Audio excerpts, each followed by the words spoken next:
Jésus est-il celui qui doit venir ou devons-nous en attendre un autre?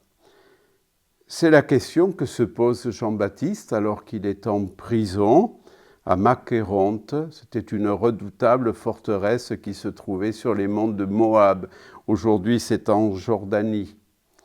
En prison, Jean-Baptiste a le temps de ruminer, pas seulement sur sa destinée. Il sait bien que sa destinée, d'une certaine manière, sera mal engagée.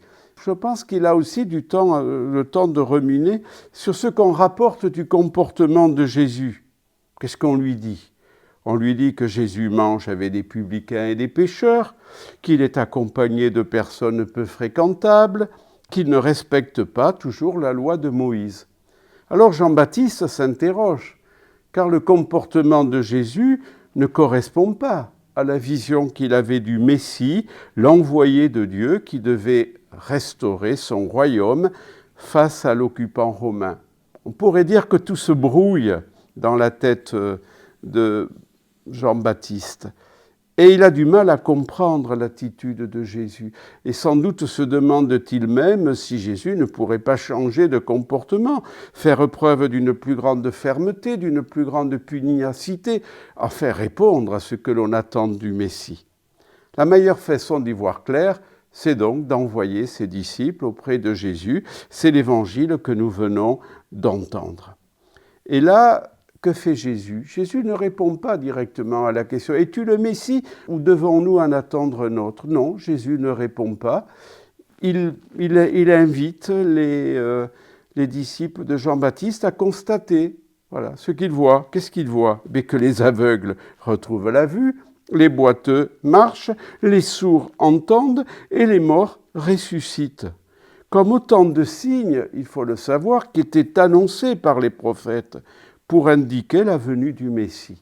Autrement dit, si Jésus ne répond pas en disant qui il montre à travers ce qu'il fait qu'il est bien le Messie qui était attendu. Et il ajoute évidemment, la bonne nouvelle est annoncée aux pauvres, donc aux petits, aux gens simples, aux sans grade.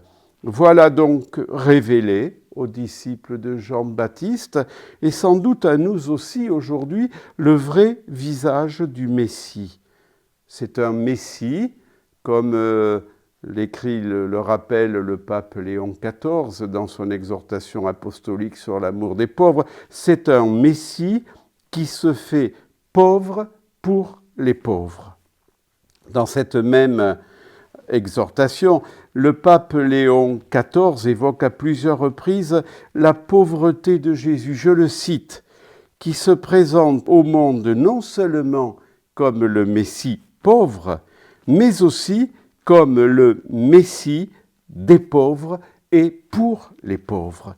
En conséquence, ajoute-t-il, l'Église, de par sa nature même, est solidaire avec ceux qui sont pauvres, exclus, marginalisés, ceux qui sont considérés, je le cite, comme des rebuts de la société.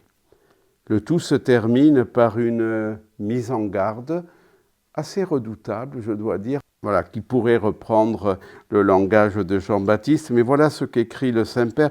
Toute communauté d'Église, dans la mesure où elle prétend rester tranquille, sans se préoccuper, de manière créative et sans coopérer de manière efficace pour que les pauvres vivent avec dignité ainsi que pour leur intégration, toute communauté qui ne fait pas cela court le risque de se désagréger. En ce temps de l'Avent, qui est un temps de partage, demandons donc au Seigneur que personnellement, peut-être communautairement, il nous guérisse de nos surdités, de nos aveuglements, qu'il ouvre nos cœurs et nos mains aux besoins de nos frères et sœurs en humanité qui attendent de nous un geste, une attention, un sourire.